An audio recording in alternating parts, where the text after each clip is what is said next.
Dans le conflit qui oppose l'armée éthiopienne aux rebelles de la région du Tigré, réunis au sein du TPLF, l'Union africaine appelle à décréter un cessez-le-feu immédiat et inconditionnel, ainsi que la reprise des services humanitaires et exhorte les belligérants à entamer des pourparlers de paix. La reprise des hostilités depuis le 24 août 2022 dans la région du Tigré laisse craindre d'autres débordements dans cette crise.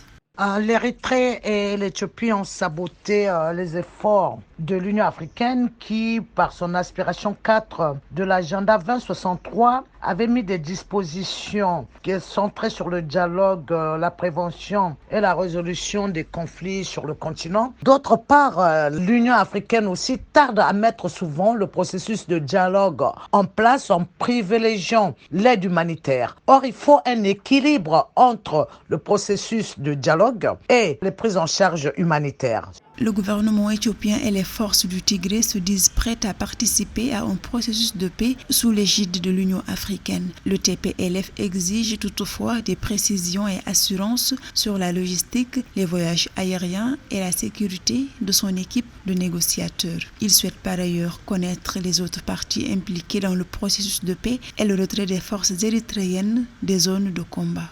Le TPLF a tous les droits d'exiger une assurance si en tout cas c'est pour permettre d'avoir des assurances et permettre le déploiement des mécanismes d'un dialogue qui permettra la fin des hostilités.